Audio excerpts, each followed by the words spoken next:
আহাসিবান নাস আন ইউতরাকু আন ইয়াকুলু আমান্না ওয়া হুম লা ইফতানুন। আল্লাহ রাব্বুল আলামিন বলেন, মানুষ কি এটা মনে করে নাকি তারা নিজেদেরকে মুমিন বলবে আর তাদের পরীক্ষা নেওয়া ব্যতীত ছেড়ে দেওয়া হবে? তার মানে আল্লাহ তাআলা জানায় দেন, যারা দুনিয়াতে নিজেদেরকে মুমিন বলে দাবি করবে অবশ্যই এই দুনিয়াতে তাদের ঈমানের পরীক্ষা দেওয়া লাগবে। আমরা যারা আছি এখানে মুমিন, অবশ্যই আমাদেরকেও ঈমানের পরীক্ষা দেওয়া লাগবে। পরীক্ষার ঘোষণা আল্লাহ তাআলা আগের থেকে দিলেন, এটা আল্লাহ তাআলার পক্ষ থেকে বান্দার প্রতি দয়া। স্কুল কলেজ মাদ্রাসা বলেন, একজন শিক্ষার্থী যদি সর্বোচ্চ মেধার অধিকারী হয়, প্রস্তুতিবিহীন হঠাৎ করে তাকে যদি বলা হয় চলো পরীক্ষার হলে তোমাকে পরীক্ষা দেওয়া লাগবে, প্রস্তুতি না থাকার কারণে ওই মেধাবী ছাত্রর পরীক্ষাটা খারাপ হবে।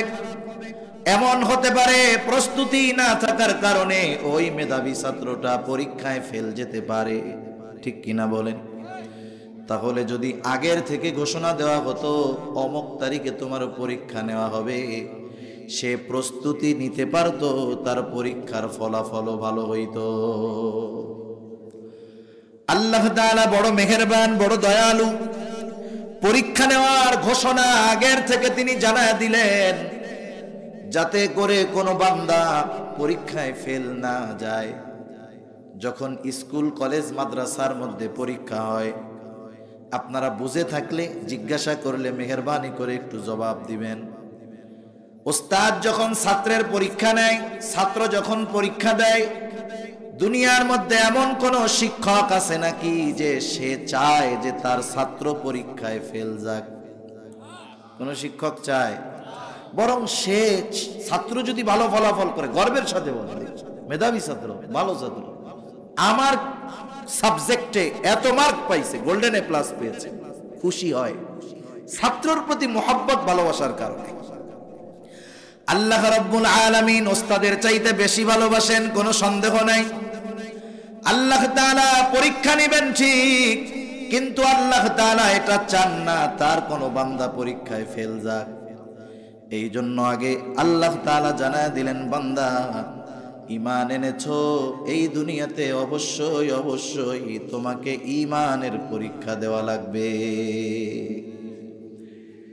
তাহলে প্রথমে নোটিশ ঘোষণা যে পরীক্ষা নিব। আল্লাহ তাআলা বান্দার প্রতি কত মেহেরবান।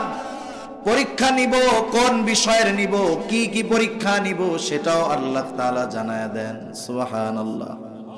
আল্লাহ তাআলা বলেন, وَلَنَبْلُوَنَّكُمْ بِشَيْءٍ مِّنَ الْخَوْفِ وَالْجُوعِ وَنَقْصٍ مِّنَ الْأَمْوَالِ وَالْأَنفُسِ وَالثَّمَرَاتِ وَبَشِّرِ الصَّابِرِينَ। আল্লাহ তাআলা বলেন, وَلَنَبْلُوَنَّكُمْ, আমি অবশ্যই অবশ্যই তোমাদের পরীক্ষা নিব। আল্লাহ রাব্বুল আলামিন এই জায়গায় দুইটা তাকিদ সহ কথাটা বলেছেন। সাধারণ মানুষ কিভাবে বোঝায় আপনাদের একটা উদাহরণ দিলে বুঝতে সহজ হবে। প্রথমত, আল্লাহ তাআলা যখন কোনো কিছু বলেন, ওনার ওই কথাটা বলার জন্য কসম করার কোনো প্রয়োজন নাই। আল্লাহ তাআলা কসম করে যেই কথা বলেন সেটার শান মান গুরুত্ব যেমন, কসম ছাড়া তিনি যেই কথা বলেন সেই কথার সম্মান গুরুত্বটাও তেমন। তাহলে কসম করেন কেন আল্লাহ তাআলা? কুরআনুল কারীমে অনেক জায়গায় আছে, কিছু কথা বলার আগে আল্লাহ তাআলা কয়েকটা বিষয়ের কসম করছেন। কসম করেন কেন? আমাদের খাসলাতের কারণে। আমাদের খাসলাতটা কি? একজন যদি এক কথা একজনকে বলে, সে যদি বিশ্বাস না করে, কি কয়? আল্লাহর কসম আমি এটা করছি। মানুষের স্বাভাবিক সেন্স এরকম, যখন কসম সহ কেউ কোনো কথা বলে ওই কথাটাকে বেশি গুরুত্ব দেয়, ঠিক কিনা? আল্লাহ রাব্বুল আলামিন দুইটা তাকিদ যোগ করে বললেন, ওয়ালানাবলুওয়ান্নাকুম, আমি অবশ্যই অবশ্যই তোমাদের পরীক্ষা নিব। উদাহরণ হলো, মনে করেন একজন লোক আপনাকে আমাকে বলল যে আমি আগামীকাল ঢাকা যাব। এই কথা বলার একটু পরে আবার বলল, আমি অবশ্যই আগামীকাল ঢাকা যাব। এবার বলেন তো, প্রথম কথার তুলনায় পরের কথার গুরুত্ব বেশি না কম? শুধুমাত্র অবশ্যই শব্দটা যোগ করার কারণে।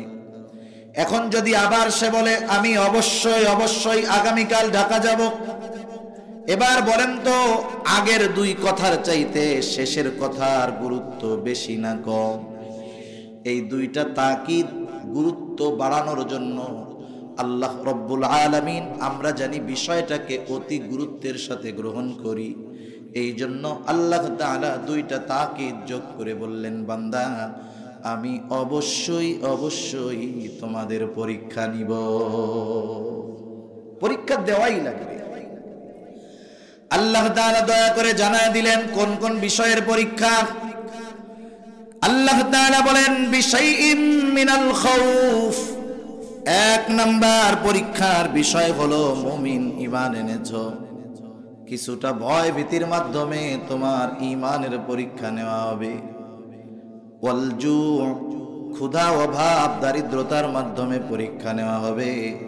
ওয়া নাকসিম মিনাল আমওয়াল, মালের ক্ষতি মালের লসের মাধ্যমে পরীক্ষা নেওয়া হবে। ওয়াল আনফুস, জীবনের ক্ষতির মাধ্যমে পরীক্ষা নেওয়া হবে। ওয়াস সামারাত, ফল ফসলের ক্ষতির মাধ্যমে পরীক্ষা নেওয়া হবে। পাঁচটা বিষয়ের কথা আল্লাহ তাআলা উল্লেখ করেছেন। কয়টা বিষয়? পাঁচটা বিষয়। হতে পারে কোন মুমিন এই পাঁচ বিষয়ের পরীক্ষার সম্মুখীন হতে পারে, এই পাঁচ বিষয়ের পরীক্ষায় আল্লাহ তাআলা তাকে নিতে পারে। আবার হতে পারে পাঁচটা নয়, কমপক্ষে একটা বিষয়ের পরীক্ষা এ দুনিয়াতে তাকে কমপক্ষে দিতেই হবে। একটা কমপক্ষে হবেই, একাধিক বিষয়ের পরীক্ষা আল্লাহ তাআলা চাইলে নিতে পারেন। তাহলে এক নম্বরে আল্লাহ তাআলা বলেন বিশাইইম মিনাল খাউফ, ভয় ভীতির মাধ্যমে পরীক্ষা। মুমিনের ঈমানের পরীক্ষা নেওয়া হবে ভয় ভীতির মাধ্যমে। কেমন করে পরীক্ষা হবে? দুনিয়াতে কোনো ব্যক্তি যদি পরিপূর্ণ ঈমানের দাবি অনুযায়ী চলতে যায়, হাজারো বাধা বিপত্তি কষ্ট ক্লেশ তার আছে না নাই? দ্বীনের উপরে চলতে গেলে ঘরের থেকেও হুমকি দামকি দেওয়া হয়। একজন একদিন ফোন দিছে যে হুজুর, আমি তো পরিপূর্ণ দ্বীনের উপরে চলতে চাই, আমি ওলামায়ে কেরামকে মহব্বত করি, দ্বীনের উপরে চলতে চাই। এই দ্বীনের উপরে চলার সবচাইতে বড় বাধা হলো আমার পরিবার। আমার পরিবার আধুনিক পরিবার। আমি চাই মাথায় টুপি পরিধান করে থাকতে, সুন্নতি জামা গায়ে দিয়া চলতে, দাড়ি রাখতে। আমার মা বাবা আমাকে ভয় দেয় যে দাড়ি রাখবি, জামা কাপড় পরবি, কোন দিন ধরে জঙ্গি বলে ধরে নিয়ে যাবে। তা ঠিক আছে, এসব রাখা যাবে না, করা যাবে না, পরা যাবে না। দাড়ি রাখতে চাই, আমারে বলে কি তুই দাড়ি রাখলে রাখলি, রাত্রে ঘুমাবি না, তখন কেটে দিব। তাহলে দেখেন, দ্বীনের উপরে চলতে চায়, সবচাইতে বড় ভয় ভীতি তার ঘরের মধ্যে। ঠিক কিনা বলেন? এখন আল্লাহ তাআলা ভয় ভীতি দিয়ে পরীক্ষা নেন কেন? আল্লাহ তাআলা ভয় ভীতি দিয়ে পরীক্ষা নেন, দেখতে চান যে বান্দা হুমকি ধামকি ভয় ভীতির মুখোমুখি হয়ে ঈমান পরিত্যাগ করে কিনা, নাকি ঈমানের উপরে অটল থাকে। আল্লাহ তাআলা পরীক্ষা নিতে চান। এই ভয় ভীতির পরীক্ষা এই জামানায় যে শুধু দেওয়া লাগে এমনটা নয়, পৃথিবীর শুরু থেকে নিয়ে প্রকৃত মুমিনদের এই ধরনের ভয় ভীতির সম্মুখীন হওয়া লাগতেছে। পরীক্ষা বলা যাবে। রাসূল আকরাম সাল্লাল্লাহু আলাইহি ওয়াসাল্লামের একজন সাহাবী, খলিফাতুল মুসলিমিন হযরত ওমর রাদিয়াল্লাহু তাআলা আনহুর সময় যখন রোমদের সাথে যুদ্ধ শুরু হয়ে গেল, রাসূলুল্লাহ সাল্লাল্লাহু আলাইহি ওয়াসাল্লামের সাহাবীরা যুদ্ধ করতেছে রোমদের বিরুদ্ধে। রোম সম্রাটের আদেশ ছিল, যুদ্ধের জয় পরাজয় যা হয় হোক, কিছু জীবিত মুসলমান সৈন্য আমার কাছে ধরে আনবা। কারণ রোম সম্রাট মুসলমানদের ঈমানের খবর শুনেছে। ঘটনাক্রমে মুসলমানদের একটা দল কাফেরদের হাতে আটকা পড়ে গেল। বাদশাহর আদেশ, তাদেরকে পাঠায় দেওয়া হলো রাজধানীতে। বাদশাহর কাছে খবর দেওয়া হলো, বাদশাহ নামদার, মুসলমানদের একটা দল আমাদের হাতে আটক, আপনি আদেশ করলে আপনার সামনে হাজির করা হবে। আমি সংক্ষিপ্ত সারে শোনাচ্ছি আপনাদের ইতিহাসের কিতাব আল বিদায়া ওয়ান নিহায়া থেকে। বাদশাহর কাছে খবর দেওয়া হলো, বাদশাহ বলল আগামী দিন দরবারে হাজির করবা।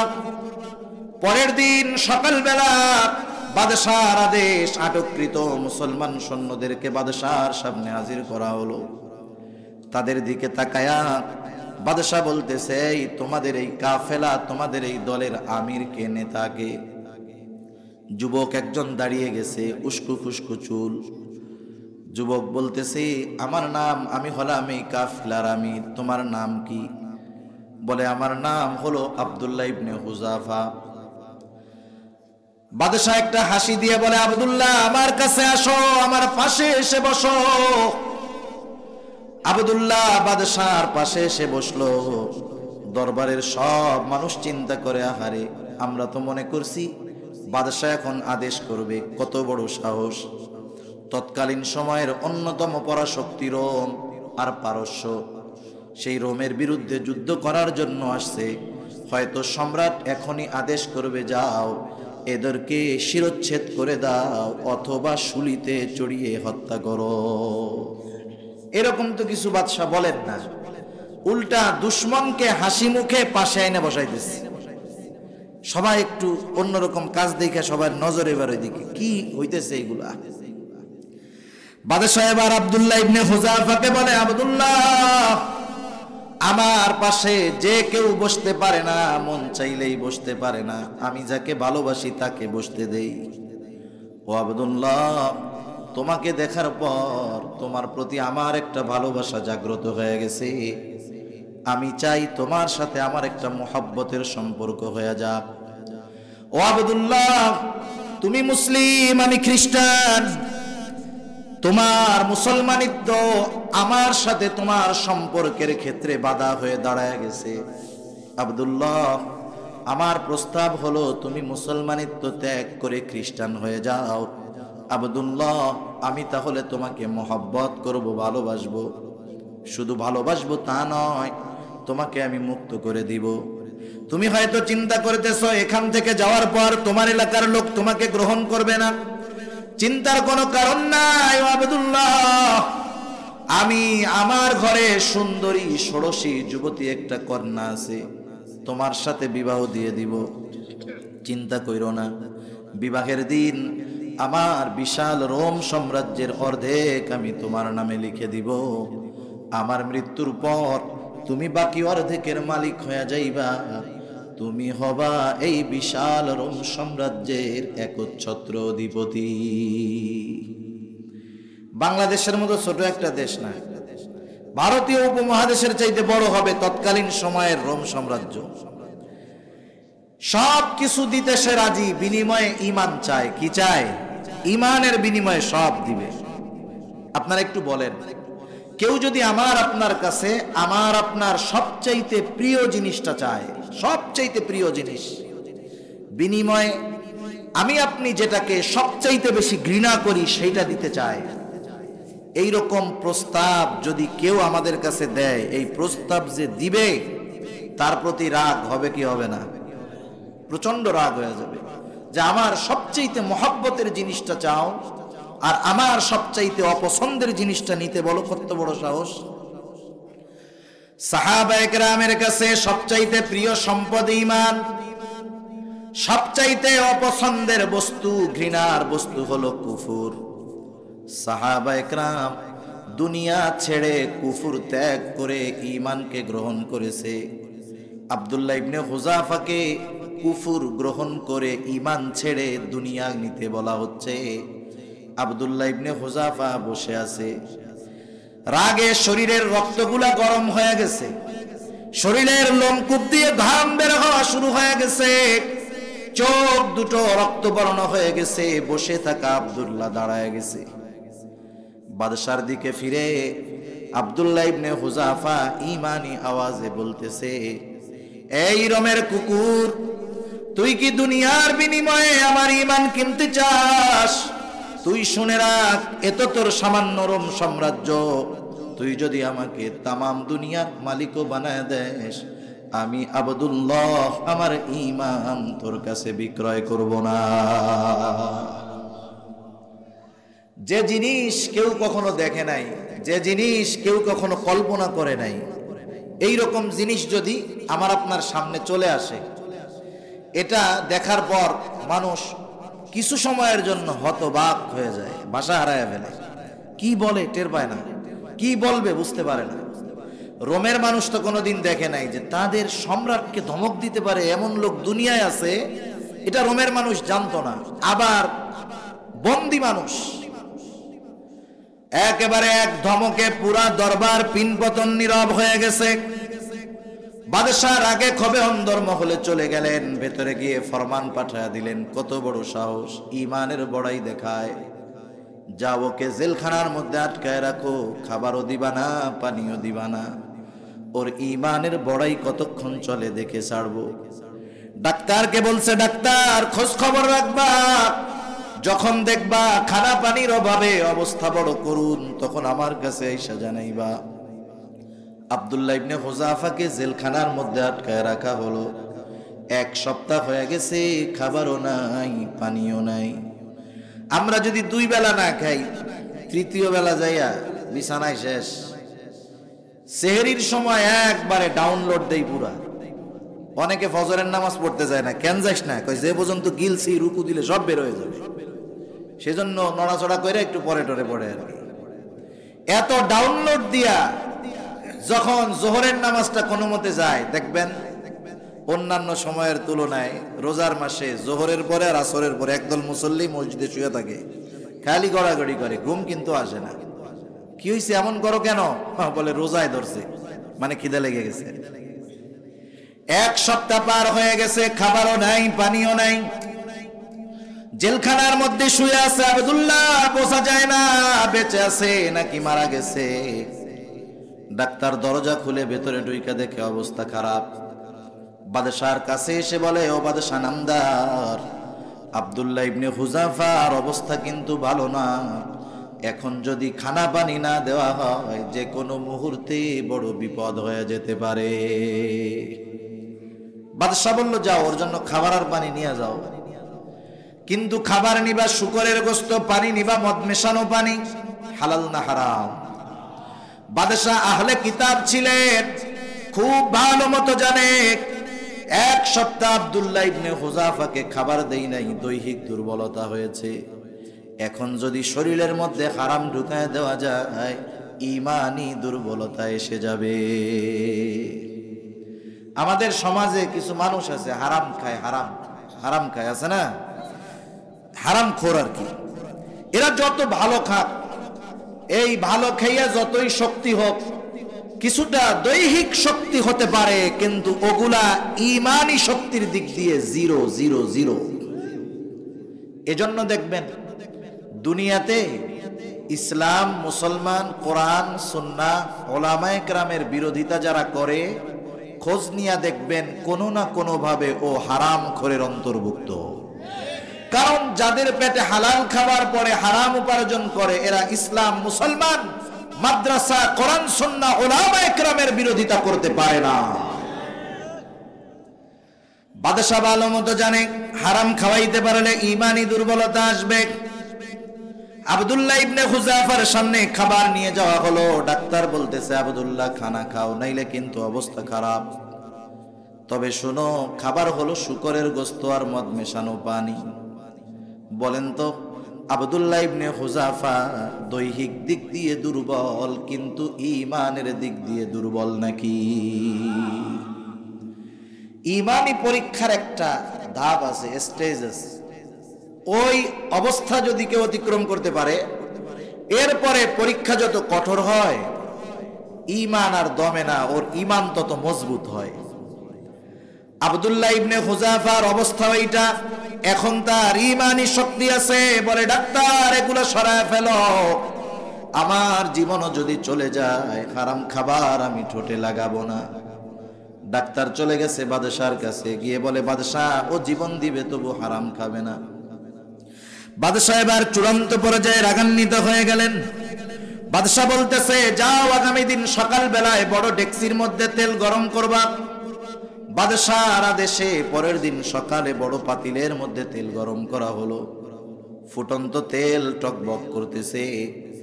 পরের দিন সকাল বেলায় বাদশাহ হাজির, আদেশ করলেন, যাও আব্দুল্লাহ ইবনে হুযাফাকে হাজির করো। আব্দুল্লাহ ইবনে হুযাফা অনাহারে এতটা দুর্বল, একা হেঁটে আসতে পারে না, দুইজনের কাঁধে ভর করে বাদশার সামনে হাজির। তেল টকবক করতেছে। আব্দুল্লাহ ইবনে হুযাফাকে ওই উত্তপ্ত তেল দেখায়া বাদশাহ বলে, আব্দুল্লাহ এখনো সময় আছে, আমার কথা মেনে নাও, নাইলে তোমার অবস্থান হবে ওই তেলের মধ্যে।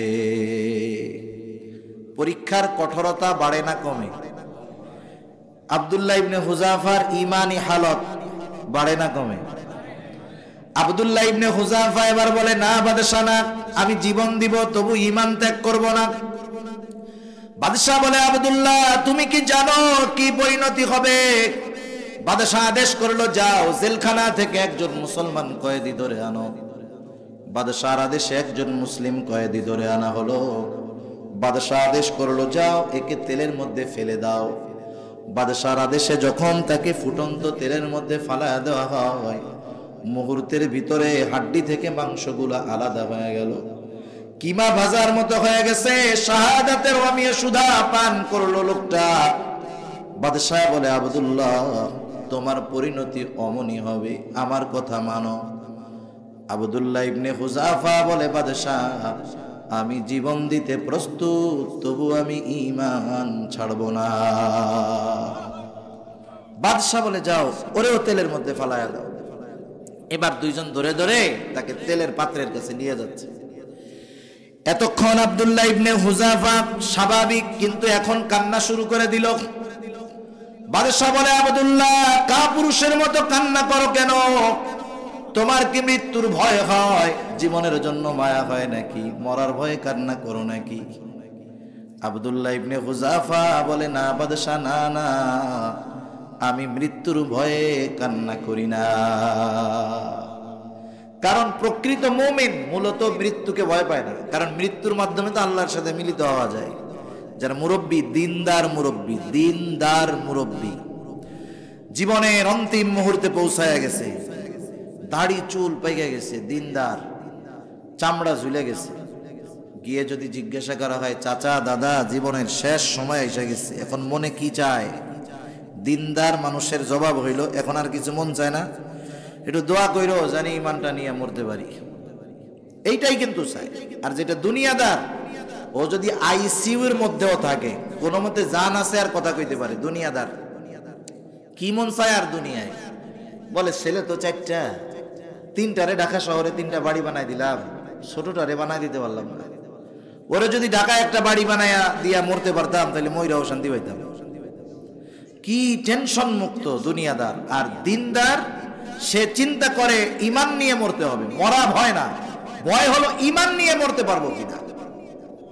কারণ প্রকৃত মুমিন জানে মৃত্যু হলো একটা পর্দা, এপারে দুনিয়া, ঈমান নিয়ে মরতে পারলে ওপারেই আল্লাহর জান্নাত। সুবহান। আর সেই মৃত্যু যদি শাহাদাতের মৃত্যু হয়, এর চাইতে সৌভাগ্যের আর কিছু হইতে পারে? আব্দুল্লাহ ইবনে হুযাফা বলে, মরার ভয়ে কাঁদি না, তাইলে কাঁদো কেন? আব্দুল্লাহ ইবনে হুযাফা বলে, বাদশাহ আমার আল্লাহ আমাকে একটা মাত্র জীবন দিয়েছে, একটা মাত্র জীবন। আমার তো মন চায় আমার আল্লাহ আমাকে শত শত জীবন দিবে, এই শত শত জীবন আমি শত শতবার আল্লাহর জন্য কোরবান করে দিব। মরার ভয়ে কান্দি না, একবার মাত্র মরতে পারবো তো, এই জন্য কাঁদতেছি। বাদশা তো আহলে কিতাব, আল্লাহরে বিশ্বাস করে, ও চিন্তা করছে ওকে যদি আগুনে ওই তেলের মধ্যে ফালায়া দেয়, ও মরে যাবে ঠিক, কিন্তু পরাজিত হবে না। বুদ্ধিমান লোক তো। সব মৃত্যু মানুষকে পরাজিত করে দেয় না, কিছু মৃত্যু চূড়ান্ত বিজয়ের, চূড়ান্ত সফলতা এনে দেয়, ঠিক কিনা বলেন? কথাই তো কথা আসে, খালি অন্য কথা মনে পড়ে যায়। দেখেন ঈসা আলাইহিস সালামের পরে রাসূল সাল্লাল্লাহু আলাইহি ওয়াসাল্লামের পূর্বে একজন বাদশাহ ছিল। এই বাদশার নাম হলো ইউসুফ জুরনওয়াজ, বড় জালেম বাদশাহ। ঈসা আলাইহিস সালামের ধর্মকে অস্বীকার করত, নিজেকে খোদা বলে দাবি করত। এই জালেম বাদশার একজন জাদুকর ছিল। এই জাদুকর যখন বুড়া হয়ে গেছে, বলছে যে একটা ভালো বালক, মেধাবী বালকের ব্যবস্থা করেন, যাতে আমি আমার বিদ্যাটা তারে শিখাইয়া যাইতে পারি। বাদশাহ একটা ছেলের ব্যবস্থা করছে। ওই ছেলে প্রতিদিন জাদুকরের কাছে জাদু শিখতে যায়। যাওয়ার পথে রাস্তায় একজন পাদ্রী আছে, খ্রিস্টান ধর্মের আলেম, তখন তো খ্রিস্টান ধর্ম, তার দরবারেও যাওয়া শুরু করছে। পাদ্রীর কাছে যাইতে যাইতে বালকটা তাওহীদের আলোর মালিক হয়ে গেছে, আল্লাহর প্রতি বিশ্বাস করছে, ঈমান আনছে। দুই জায়গায় এখন যায়। একদিন বালকটা রাস্তা দিয়ে যাচ্ছে, একটা বাঘ রাস্তা রোধ করে বসে আছে, মানুষজন যাইতে পারতেছে না। বালক চিন্তা করতেছে আজকে পরীক্ষার সুযোগ।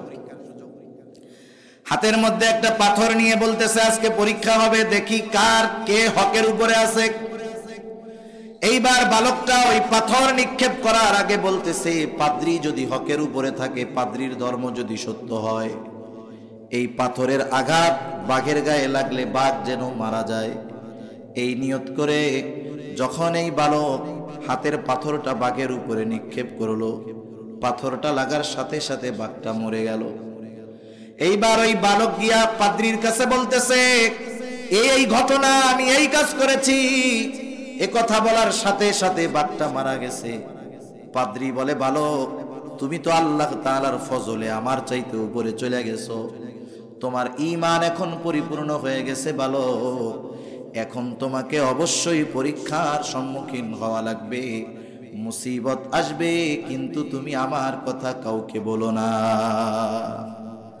মুসিবত আসা শুরু হয়ে গেছে।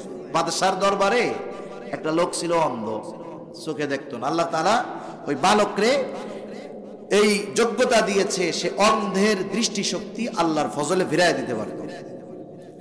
ওই অন্ধ লোকটারে বলতেছে, তোমার দৃষ্টি আমি ফিরাইয়া দিতে পারি, কিন্তু শর্ত কি? আল্লাহর উপরে ঈমান আনতে হবে, আর এই বিশ্বাস করতে হবে তোমার চোখ ভালো করছে কে? আল্লাহ। যাক, আল্লাহর ফজলে তার চোখ ভালো হয়ে গেছে। পরের দিন দরবারে গেছে। এতকাল তো চোখে দেখে না, আজকে চোখে দেখতেছে। বাদশাহ জিজ্ঞাসা করতেছে, তুমি না অন্ধ ছিলা গতকালও, আজকে ভালো হইলা কেমনে? বলে, আমার আল্লাহ ভালো করছে। আরে আমি তো তোমার আল্লাহ, আমি তোমার রব, আমি তো তোমার চোখ ভালো করি নাই। কোন আল্লাহ চোখ ভালো করছে? তার উপরে জুলুম করা হলো, সে বইলা দিল ওই বালক। এইবার বালকের উপরে পরীক্ষা শুরু হয়ে গেল। বাদশাহ একদল লোক সেট করলো, যাও ওকে ওই উঁচু পাহাড়ের উপরে থেকে ধাক্কা দিয়ে নিচে ফালায়া দিবা, হত্যা করে ফেলবা। লোকজন নিয়ে গেছে তাকে মারতে। পাহাড়ের মধ্যে কম্পন শুরু হয়ে গেছে। যারা তাকে নিয়ে গেছে তারা পড়ে মরে শেষ। বালক সুস্থ অবস্থায় বাদশার দরবারে হাজির। বাদশা দেখা বলে, কি অবস্থা? এইবার আরেক দলকে দিছে, যাও একে নৌকায় নিয়া গভীর সমুদ্রের মধ্যে নিয়া ফালায়া দিবা। ওই দল লোক তারে নিয়ে গভীর সমুদ্রে গেছে। আল্লাহর ফজল, যারা মারতে গেছে তারা মরে শেষ। যুবকটা সুস্থ অবস্থায় বাদশার দরবারে হাজির। বাদশাহ অবাক। বালক বলে, বাদশাহ, তুমি যদি আমাকে মারতে চাও, তুমি তোমার পদ্ধতিতে আমাকে মারতে পারবা না, আমি তোমার পদ্ধতি শিখায়া দেই। আমার কথা অনুযায়ী যদি তুমি কাজ করো, আমাকে তুমি মারতে পারবা। কেমনে মারবো বল? বলে, শোনো, নির্দিষ্ট একটা দিনে সব মানুষকে তুমি আহ্বান করবা, ডাকবা। সব মানুষের উপস্থিতিতে তুমি যদি বিসমিল্লাহি রব্বিল গোলাম এই কথা বলে আমারকে তীর নিক্ষেপ করো, তাহলে ওই তীরের আঘাতে আমি মারা যাব। বাদশা চিন্তা করতেছে, যা হয় হোক, করে তো মারা গেল। নির্দিষ্ট দিনে লক্ষ মানুষের সমাগম। যুবক বালকটা দাঁড়ায় আছে সবার মাঝে। এইবার বলতেছে, মারো তীর। কি বইলা মারতে হবে? বিসমিল্লাহি রব্বিল গোলাম, এই বালকের রবের নামে তীর মারতেছি। যখন বালকের দিকে তীর মারা হলো, বালক তীরের আঘাতে মারা গেল। উপস্থিত লক্ষ জনতা সমস্বরে উচ্চারণ করলো, আমানতু বিরব্বিল গোলাম। তারা বলল আমরা এই বালকের রবের উপরে ঈমান আনলাম। তারা সব তাওহীদের আলোয় আলোকিত হয়ে গেল। বলেন তো, যুবকটা মারা গেল ঠিক, কিন্তু সে কি পরাজিত হয়েছে নাকি? হয় নাই। ও মারা গেছে ঠিক, লক্ষ মানুষ তার মৃত্যুর কারণে ঈমানদার হয়ে গেছে। সুবহানাল্লাহ। সেজন্য মানুষ মরে গেলেই পরাজিত হয় না। পরাজিত কখন হয়? পরাজিত হয় তখন যখন সে তার আদর্শ বিচ্যুত হয়ে যায়। কেউ যদি দ্বীনের জন্য মারা যায়, সে পরাজিত নয়। পরাজিত কে জানেন? আমাদের এই তরুণ প্রজন্ম যারা ব্রাজিল আর্জেন্টিনার পতাকা উড়ায়, গভীর রাত্রে দল জয়ী হলে উচ্চ আওয়াজে গাধার স্বরের মতো মিছিল দেয়, এই যুবকগুলা সব পরাজিত। এই রকম মুসলমানের ঘরে ওই রকম যুবক যদি 1000 কোটি থাকে, কাফের একটারেও ভয় পায় না। কাফের তো ওই একজন মুমিনকে ভয় পায় যে হকের পক্ষে বলিষ্ঠ কণ্ঠে মানুষের কাছে তাওহীদের বাণী পৌঁছায়া দেয়। ঠিক কিনা বলে? কাফেররা এগুলারে মরা মনে করে, গণনাই ধরে না এগুলা। খালি ওইগুলার বাপ দাদার ভোটার আইডি কার্ডে মুসলমান আছে, এগুলা বেঁচে থাকলেও জিন্দা লাশ। এজন্য আমি যদি আমার আদর্শ বিক্রয় করে দিয়ে আদর্শ বিচ্যুত হয়ে বেঁচে থাকি, আমি পরাজিত। আর যদি দ্বীনের উপরে থাকতে গিয়ে আমাকে যদি কষ্ট করতে হয়, মরতে হয়, আমি আপনি জয়ী। ঠিক কিনা বলেন? বাদশা তো বুঝতে পারছে, ওরে যদি মেরে ফেলি ও মরে যাবে, ঠিক, পরাজিত হবে না। এবার বাদশা বুঝতে কাজ হবে না। বাদশা এবার বলতেছে, আবদুল্লাহ, তোমাকে আমি মুক্ত করে দিব, আমার একটা শর্ত শোনো। আরবের রীতি অনুযায়ী আমার কপালে একটা চুমা দাও, তোমারে মুক্ত করে দিব। আব্দুল্লাহ ইবনে হুযাফা চিন্তা করতেছে, বাদশার কপালে আমি চুম্বন করব, তবে নিজের জীবনের বিনিময়ে নয়। এইবার আব্দুল্লাহ ইবনে হুযাফা বলে, বাদশাহ, আমি তোমার কপালে একটা চুম্বন করতে পারি, শর্ত হলো তোমার জেলখানায় যত মুসলিম কয়েদি আছে সব ছেড়ে দিতে হবে। বাদশাহ বলে, সব ছেড়ে দিব, তবু একটা চুম্বন আমার কপালে করো। একটু চিন্তা করেন, একটু আগে আমাদের পরিভাষায় মৃত্যুর মুখ থেকে সে আসছে, তেলের মধ্যে ফালায় দিবে সেই অবস্থা, কিন্তু এই ভয়কে পরোয়া না করে ঈমানের উপরে থাকার কারণে চূড়ান্ত বিজয় আব্দুল্লাহ ইবনে হুযাফার হয়েছে। ঠিক কিনা বলেন? ঈমানের পরীক্ষা এমন, যদি টিকে থাকা যায় চূড়ান্ত বিজয় মুমিনের হবে। এজন্য দুনিয়াতে ভয়ভীতি দিয়ে আল্লাহ পরীক্ষা নেবেন। পরীক্ষা কি? যে ঈমান বিচ্যুত হয়ে যায় কিনা আমরা। পরীক্ষার 2 নম্বর পদ্ধতি ওয়াল জু', ক্ষুধা, অভাব, দারিদ্রতা। আল্লাহ তাআলা এগুলার মাধ্যমে পরীক্ষা নেন। আমাদের স্বাভাবিক বিষয় হলো, আমরা যদি সম্পদের মালিক হই, সম্পদটাকে নেয়ামত মনে করি। সম্পদ যে শুধু নেয়ামত এমনটা নয়, বরং সম্পদটা মাঝে মধ্যে আল্লাহ তাআলার পক্ষ থেকে পরীক্ষাও হয়। মানে যে টাকা পয়সার মালিক মনে করে আল্লাহ শুধু নেয়ামতই দিছে, টাকা পয়সা দিয়েও যে আল্লাহ পরীক্ষা নেয়, এটা মানুষ চিন্তা করে না, আমরা করি না। অথচ আল্লাহ বলেন, ইন্নামা আমওয়ালুকুম ওয়া আওলাদুকুম ফিতনাহ, নিশ্চয়ই সন্তান সম্পদ এগুলা তোমাদের জন্য পরীক্ষা। কিন্তু অভাব দারিদ্রতা যদি আসে, আমরা এটাকে কখনো নেয়ামত মনে করি না। অভাব যদি আসে, এটাকে আমরা শুধু মুসিবত মনে করি। অভাব দারিদ্রতা এটাও অনেক সময় নেয়ামত হয়। কারুনের নাম শুনছেন না? কারুন যখন সম্পদের মালিক হচ্ছে, দিন যায় শুধু সম্পদ বাড়ে আর বাড়ে। কারুনের বন্ধুরা আল্লাহকে বলে, আল্লাহ, আপনি কারুনরে এত ভালোবাসেন, এত সম্পদ ওরে দিলেন, আমাদের ভালো ভালোবাসেন না, আমাকে সম্পদ আর দেনও না। দুনিয়ার একদল মানুষ এটা মনে করে, এক আল্লাহর বান্দা নামাজ কালাম ঠিক মতো পড়ে, কিন্তু অভাব কষ্ট ক্লেশের মধ্যে আছে। তার প্রতিবেশী নামাজ কালাম পড়ে না, নাফরমানি করে, কিন্তু সম্পদের মালিক আছে না এরকম অনেকে। এই সম্পদওয়ালা কি কয় জানেন? আরে বেটা, খাস তুই, মোটা হই আমি। মানে ইবাদত বন্দেগী তুই করস, সম্পদ আল্লাহ আমারে দেয়। চিন্তা করে দেখ আল্লাহ কত ভালোবাসে আমারে। নামাজ কালাম পড়ি না, তাই হলো এত ভালোবাসে। আর যদি নামাজ কালাম পড়তাম, তোরা তো না খাইয়া মরতি সব। এরকম কতজন মনে করে আর কি সম্পদ দিয়েছে আল্লাহ খুব ভালোবাসে। তা কারণের বন্ধুরা আল্লাহরে বলে, আল্লাহ আপনি ওরে এত ভালোবাসেন, ওরে সম্পদ সম্পদ দিলেন, আমাদের কিছু দিলেন না। আফসোস তাদের অন্তরে।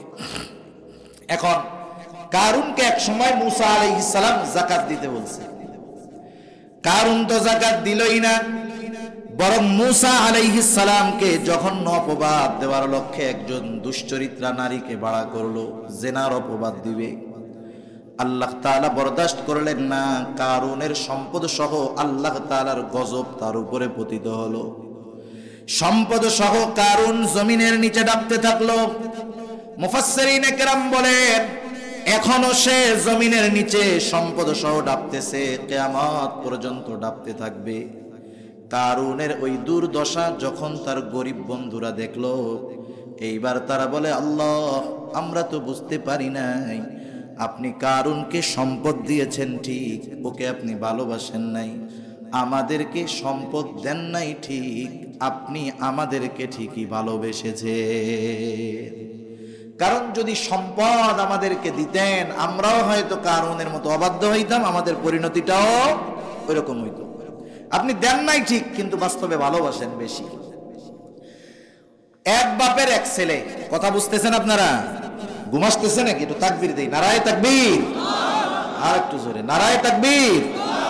মাশাআল্লাহ। এক বাবার এক ছেলে, অনেক টাকা পয়সার মালিক বাপ। ছেলে লেখাপড়া করে, প্রতিদিন ঢাকায় যাওয়া লাগে তার। বন্ধু বান্ধব মিলা বলে, বেটা তুমি এই লোকাল গাড়ি আর ইজি বাইক সিএনজিতে ওঠো, তোমার বাবার টাকার অভাব নাই, তোর বাবা তো তোর চাইলে হেলিকপ্টার কিনে দিতে পারে, তাই হেলিকপ্টার চাওয়ার টাওয়ার দরকার নেই, তুই তোর বাবার কাছে একটা R15 মোটরসাইকেল চা। এইবার ছেলে এসে বাপকে বলতেছে, আব্বা সবই তো আমার, একটা মাত্র ছেলে আপনার আমি, গাড়ি বাড়ি দোকানপাট কোনো কিছুর অভাব নাই, আব্বা আমার একটা মোটরসাইকেল কিনা দেন। এই কথা বলার সাথে সাথে বাপ এক ধমক দিয়ে বলে, সর এই জায়গা থেকে, লাথি দিয়ে ঘরের থেকে বের করে দেবে, কোনো মোটরসাইকেল হবে না। এক ধমক দিয়ে বাপ বের করে দিছে। এখন বাপ কি চিন্তা করছে, ছেলে গিয়া বন্ধুদের কাছে মুখটা কালো হয়ে গেছে, আর মনে মনে বলতেছে, আরে আব্বা আপনি আমারে ভালোবাসেন না। এখন বাপ চিন্তা করছে, ছেলে মাত্র একটা, এক ছেলের যদি মোটরসাইকেল কিনে দেয়, এটা তো মোটরসাইকেল না, এটা হলো মরণ সাইকেল। অ্যাক্সিডেন্ট একবার করলেই শেষ, জিন্দেগি শেষ, আমার বংশে বাতি দেওয়ার লোক থাকবে না। এই চিন্তা কইরা বাপ এক ধমক দিয়া বাইর করে দিছে, কিনে দেয় নাই। এখন বলেন, বাপ যে মোটরসাইকেল কিনে দিল না, ধমক দিল, কষ্ট পাইল ছেলে, বাপ কি কিপটামি কইরা কাজটা করছে না ভালোবাসার কারণে করছে? তাহলে চিন্তা করে দেখেন, বাপ ভালোবাসা দেয় নাই। অনেক সময় আল্লাহ তাআলা বেশি ভালোবাসা অনেক ইমানদার বান্দারে সম্পদ দেয় না। সেজন্য সম্পদ না পাইলেই একথা বলার কোনো সুযোগ নাই যে আল্লাহ ভালোবাসেন না। তা যাই হোক, যে কথার থেকে গেলাম, যে আল্লাহ রাব্বুল আলামিন অনেক সময় দারিদ্রতা অভাব দিয়ে পরীক্ষা নেন। 3 নাম্বার, ওয়া নাকসিম মিনাল আমওয়াল, মালের লস, মালের ক্ষতির মাধ্যমে আল্লাহ তাআলা পরীক্ষা নেন। ওয়াল আনফুস, জীবনের ক্ষতির মাধ্যমে আল্লাহ তাআলা পরীক্ষা নেন। মুফাসসিরিনে কেরাম বলেন, জীবনের ক্ষতি এটা দুই ভাবে হতে পারে। একটা হলো নিজের জানের ক্ষতি, আর একটা হলো আপনজনের জানের ক্ষতি। একটা নিজের জানের ক্ষতি, আর একটা সন্তান মা বাবা তাদের জানের ক্ষতি। 4 নাম্বার, 5 নাম্বার আল্লাহ তাআলা বলেন ওয়াসসামারাত, ফল ফসলের ক্ষতি দিয়ে মুমিনের ঈমানের পরীক্ষা নেওয়া হবে। জমিনে ধান লাগাইছে, ধান লাগায় নাকি আপনাদের এদিকে আছে না ধান? একেবারে পাইকা হলুদ হয়ে গেছে। জমির মালিক যে, সে তো বুঝে যে আমার 1 বিঘত জমিতে এই পরিমাণ ধান। সে চিন্তা করতেছে যে পরিমাণ ধান হইছে, খরচপাতি সব ঠিকঠাক কইরা আরো 6 মাস খাওয়া যাবে। কোন আপনাকে মনের কথা কই নাই, আশেপাশে দেশের সব জায়গার অবস্থা বিবেচনা করে বলতেছি। বিপদ দেন আল্লাহ, উদ্ধার করেন আল্লাহ, কিন্তু খাসি মানত হয় বাবার দরবারে। কথা বুঝেন নাই? বাংলাদেশে যত দরবার আছে, কোন নির্দিষ্ট দরবারের কথা না, আহলে হক উলামায়ে কেরাম যারা, তাদের কথা বাদ দেন, হক্কানি পীর মাশায়েখের কথা বাদ দেন, বন্ডামির যত জায়গা আছে, প্রত্যেকটা দরবার বাংলাদেশের পাবলিকের মানতের টাকা দিয়ে চলে। গরু খাসি সব ওই জায়গায় মানত করে, বিপদ দিছে কে? তাহলে ওগো দেন কে? দেওয়ার কথা তো আল্লাহরই, ঠিক না? এটা ঠিক না। সেজন্য বিপদ দেন আল্লাহ, বিপদ থেকে উদ্ধার করেন আল্লাহ। এখন বলেন তো, বিপদ আপদ পরীক্ষা আল্লাহ তাআলা নেন, কিন্তু আল্লাহ তাআলা কি চান নাকি যে তার বান্দা পরীক্ষায় ফেল যাক? এটা কি চায়? চায় না। এজন্য আল্লাহ তাআলা জানায় দিলেন, বান্দা বিপদ আপদ আমি দেই, সাহায্যের জন্য কোথাও যাওয়া যাবে না, আমার দিকেই আসো। তাহলে বিপদ আপদ বালা মুসিবতে পড়লে সাহায্য কার কাছে চাইবো? আল্লাহ তাআলা বলেন, ইয়া আইয়ুহাল্লাযীনা আমানুস্তাঈনু বিস-সাবরি ওয়াস-সালাহ। আল্লাহ তাআলা বলেন, হে ঈমানদারেরা, ইস্তাঈনু, আমার কাছে তোমরা সাহায্য চাও। বিপদ আপদ মুসিবতে আমার কাছে সাহায্য চাও। কেমনে চাইবা? বিস-সাবরি ওয়াস-সালাহ, ধৈর্য আর নামাজের মাধ্যমে আমার কাছে সাহায্য চাও। তাহলে একটু মুখস্থ করেন, মনে থাকার দরকার এইগুলা। বিপদ আপদ মুসিবতে সাহায্য কার কাছে চাইব? আল্লাহ তাআলার কাছে সাহায্য চাওয়ার মাধ্যম দুইটা। আল্লাহর কাছে সাহায্য চাওয়ার মাধ্যম কয়টা? আর একটু জোরে, কয়টা? দুইটা। কি কি? ধৈর্য আর নামাজ। কি কি? ধৈর্য আর নামাজ। এবার বলেন, বিপদ আপদ দেন কে? আরো জোরে, দেন কে? বিপদ থেকে উদ্ধার করেন কে? বিপদে পড়লে সাহায্য কার কাছে চাইব? আল্লাহর কাছে সাহায্য চাওয়ার মাধ্যম কয়টা? কি কি? এই তো মাশাআল্লাহ, ওয়াজ হয়ে গেছে। এতক্ষণ এই কথাগুলোই বললাম আর কি। আল্লাহ রাব্বুল আলামিন বলেন, আমার কাছে সাহায্য চাও ধৈর্য আর নামাজের মাধ্যমে। এখন ধৈর্য সবর কাকে বলে? আমাদেরকে এই বিষয়টা একটু ক্লিয়ার হওয়ার দরকার। আমরা যদি মনে করি আমার জ্বর হয়েছে, আমি অসুস্থ, কম্বল মুড়ি দিয়া ঘরের মধ্যে শুয়ে থাকবো, যা করে আল্লাহ, এইটা মূলত সবর না। কারণ অসুস্থ হলে চিকিৎসা গ্রহণ করার জন্য নবীজি বলেছেন, রাসূলুল্লাহ সাল্লাল্লাহু আলাইহি ওয়াসাল্লাম বলেছেন, তোমরা অসুস্থ হলে চিকিৎসা গ্রহণ করো। তার মানে অসুস্থ হলে চিকিৎসা গ্রহণ করা, এটা হলো সুন্নাত। সাধারণভাবে আমরা জানি জ্বর হলে নাপা এক্সট্রা, নাপা এক্সট্যান্ট প্যারাসিটামল খেলে জ্বর চলে যায়, ঠিক না? আমরা জানি এটা যায়, কিন্তু কখন? নাপা খেলে জ্বর যাবে তখন, আল্লাহ তাআলার হুকুম হবে যখন। আমি ওষুধ খাবো, বিপদ থেকে বাঁচার বৈধ চেষ্টা করব, কিন্তু আমার চেষ্টা প্রচেষ্টার উপরে ভরসা এটা থাকবে না, বরং আমার ভরসা যার উপরে থাকবে তিনি কে? একটা উদাহরণ দিলে বুঝতে সহজ হবে। মনে করেন একজন ঢাকা মেডিকেল কলেজ হসপিটালে আছে, রাতের বেলা, গভীর রাত 2টার সময় মুরব্বী। হসপিটালে গেলে যদি রাত্রে রোগীর কাছে অবস্থান করা লাগে, থাকা লাগে, অনেক সময় ওয়ার্ডের ভিতরে থাকতে দেয় না রাত্রেবেলা। আমার মতো মোল্লারা হইলে কি করবে? মসজিদ খুঁজবে, গিয়া মসজিদে যায় বসবে, গড়াগড়ি দিবে, কোরআন তেলাওয়াত করবে, এই তো করবে। আর মনে করেন যারা অন্য জাতের লোক, তারা চার দোকানে বসবে, টিভি দেখবে, বিড়ি টানবে, ওদের রাত শেষ, ঠিক না? এখন মুরব্বী একজন গিয়ে মসজিদের এক কর্নারে বসে আছে। একটু পরে একটা যুবক ছেলে আসলো, সে নামাজ পড়তেছে, সুন্দর ধীর স্থিরতার সাথে নামাজ পড়ার পর দীর্ঘ সময় আল্লাহ তাআলার কাছে দোয়া করলো, রোনাজারি করলো। মুরব্বী একটু অবাক হয়ে গেলেন, আরে এই সময়ের যুবক রাত জেগে ফুটবল খেলা দেখে, রাত যত গভীর হয় মোবাইল টেপাটেপি তত গতি বাড়ে। আর এই যুবক কত ধীর স্থিরতার সাথে নামাজ পড়লো, দোয়া করলো। মুরব্বী একটু কৌতূহল বশত ছেলেটাকে জিজ্ঞাসা করে, বাবা কি তোমার পরিচয়, কোথায় আসছো, কি সমাচার? এইবার ছেলেটা বলতেছে, চাচা আমার মা এই হসপিটালের মধ্যে ভর্তি, অপারেশন থিয়েটারে অপারেশন চলতেছে, আল্লাহ তাআলার কাছে আপনি একটু দোয়া কইরেন, দোয়া চাই যাতে করে আল্লাহ তাআলা আমার মায়ের অপারেশনটা সাকসেসফুল করে দেয়।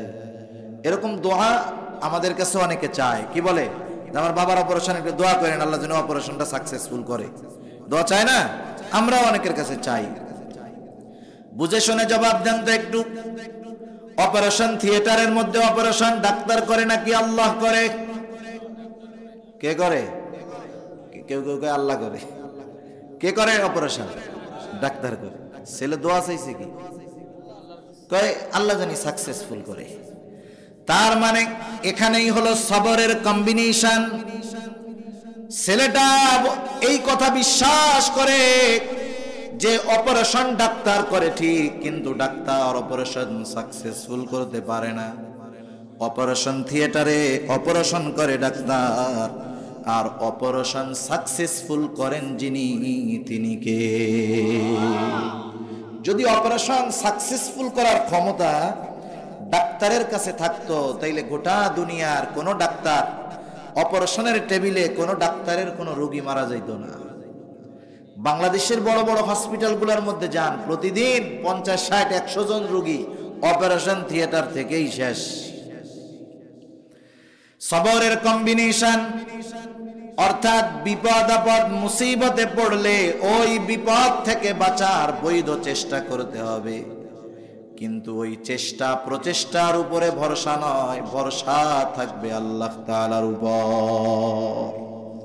সাথে সাথে কি করতে হবে? যেহেতু বিপদ থেকে বাঁচায় আল্লাহ, আল্লাহ তাআলার সাথে সম্পর্কটা একটু গাঢ় করতে হবে।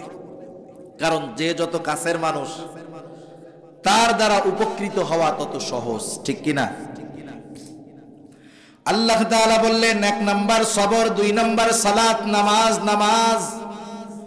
নামাজ হলো এমন একটা ইবাদত যার মাধ্যমে বান্দা সব কিছুর সমাধান আল্লাহ তাআলার কাছ থেকে আনতে পারে।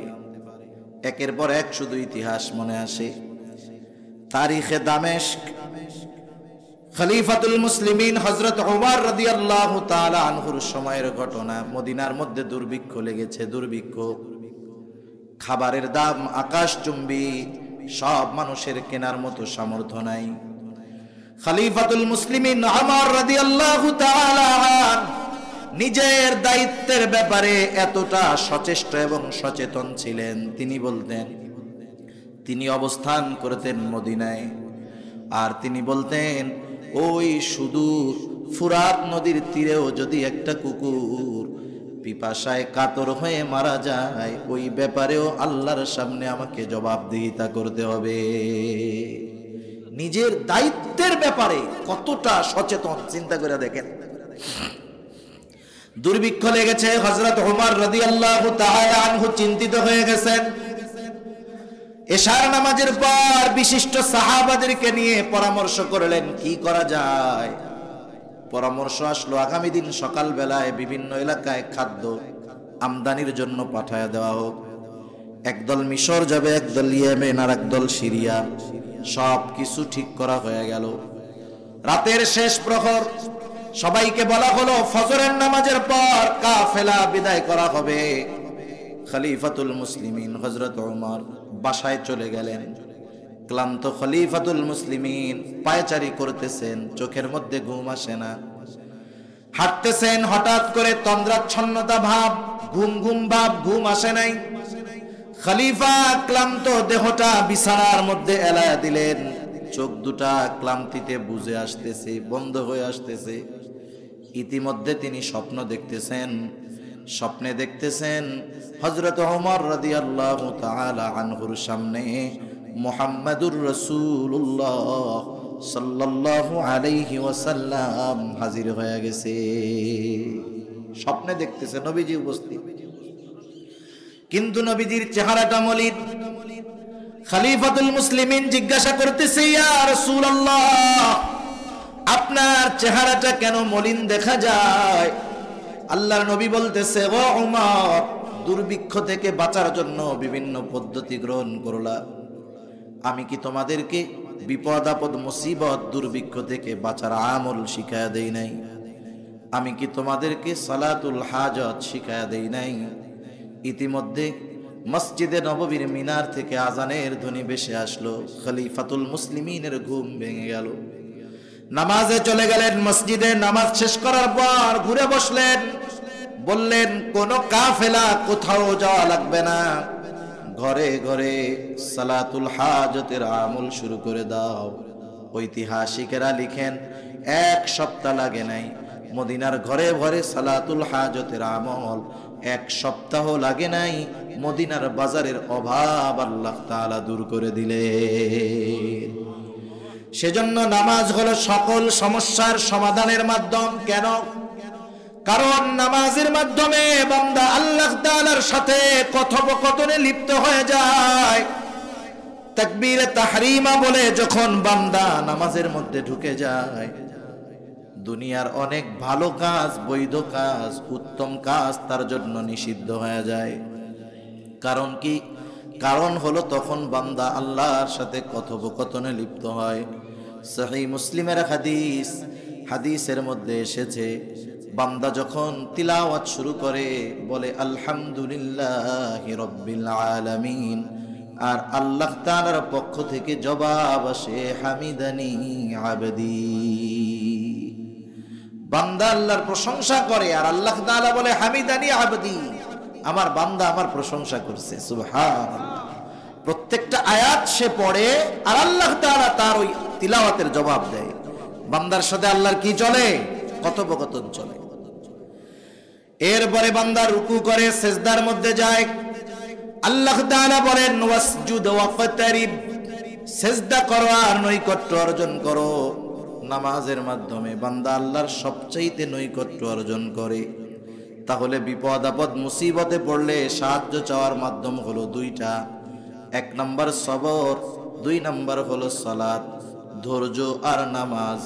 কোন মুমিন বিপদ আপদে পড়ছে, এই দুই পদ্ধতি অবলম্বন করে আল্লাহর কাছে সাহায্য চায়, তার বিপদ যাক আর না যাক, ওই আল্লাহর বান্দা পরীক্ষায় পাশ হয়ে যায়।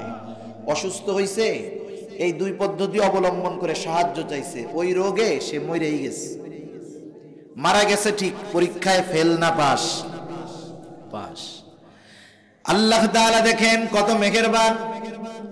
আল্লাহ রাব্বুল আলামিন জানা দেন বান্দা পরীক্ষায় পাস।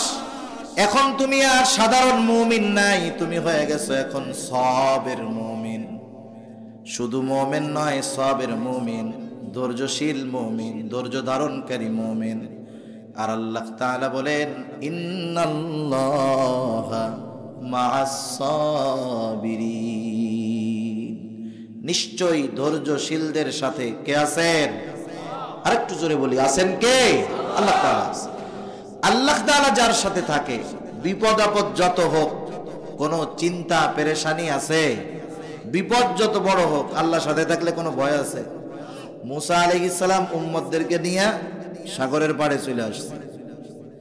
ফেরাউন খবর পেয়ে রাত্রে বেলায় 6 লক্ষ সশস্ত্র সেনাবাহিনী নিয়ে পেছনে ধাওয়া করছে।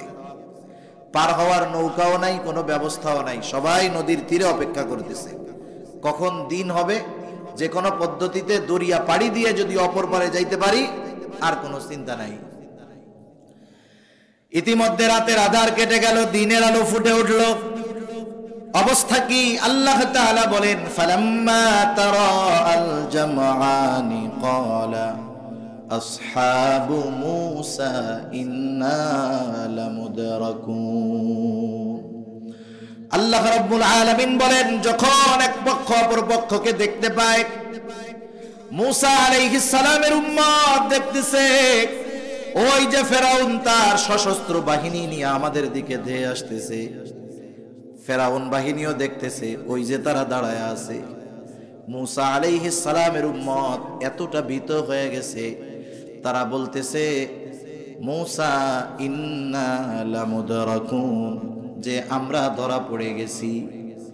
একটু বলেন তো, সৈন্য সামন্ত অনেক দূরে, এখনো কি ধরা পড়ছে নাকি? তাহলে বলছে যে ধরা পড়ে গেছি। কেমনে? অনেক সময় অনেকে বিপদে পড়ে, বিপদে পড়ে না, বিপদে পড়ে মুরব্বির কাছে যায় দৌড় দিয়ে, যায় কি বলে, কাকা আমি মরে গেছি মরে গেছি মরে গেছি। এখন ওই বেটা যদি মইরাই যায় তাহলে কথা বললো কেমনে? মরা মানুষ কথা বলতে পারে? কেন কেন বললো যে মরে গেছি? কারণ সে আসন্ন বিপদের ভয়াবহতা অনুধাবন করে ও চিন্তা করছে এই বিপদ যদি আমার উপরে আসে তাহলে বাঁচার আর কোনো উপায় নাই। এই জন্য বিপদ আসার আগেই বিপদ দেখাই বলে আমি শেষ। মুসা আলাইহিস সালামের উম্মত ধরা পড়ে নাই, কিন্তু ওরা চিন্তা করতেছে এতকাল তো বাইচা ছিলাম, গোলামি করছি তাও ভালো, আজকে তো ফেরাউন শেষ করে দিবে সবগুলারে মাইরা। এই জন্য বলতেছে মুসা আমরা ধরা পড়ে গেছি। মুসা আলাইহিস সালাম বনি ইসরাইলদের নেতা, প্রত্যেকটা নবী তার উম্মতের অরিজিনাল নেতা, প্রত্যেকটা নবী তার উম্মতের অরিজিনাল নেতা। দুনিয়ার নেতার নেতৃত্বের ছায়ায় না আসলে জাহান্নামে যাওয়া লাগবে না, কিন্তু নবীজির নেতৃত্বের ছায়া তলে না আসলে জান্নাতে যাওয়া যাবে না, ঠিক কিনা বলেন? সেজন্য দুনিয়ায় কারে নেতা বানাইলেন সেটা পরের কথা, কিন্তু অরিজিনাল নেতা হবে মুহাম্মাদুর রাসূলুল্লাহ সাল্লাল্লাহু আলাইহি ওয়াসাল্লাম। যে ব্যক্তি দুনিয়াতে নবীজি সাল্লাল্লাহু আলাইহি ওয়াসাল্লামকে নেতা হিসাবে মানতে পারবে, দুনিয়ার কোন ব্যক্তিকে সে নেতা হিসাবে গ্রহণ করবে এ ব্যাপারে তার আর কোনো চিন্তা নাই। যাই হোক, ওই অবস্থা হুজুর চলে আসছে না, যাই হোক আলহামদুলিল্লাহ হুজুর চলে আসছে, আমি আর আলোচনা লম্বা করব না, একটু কথা শেষে শুধু বলি যে আল্লাহ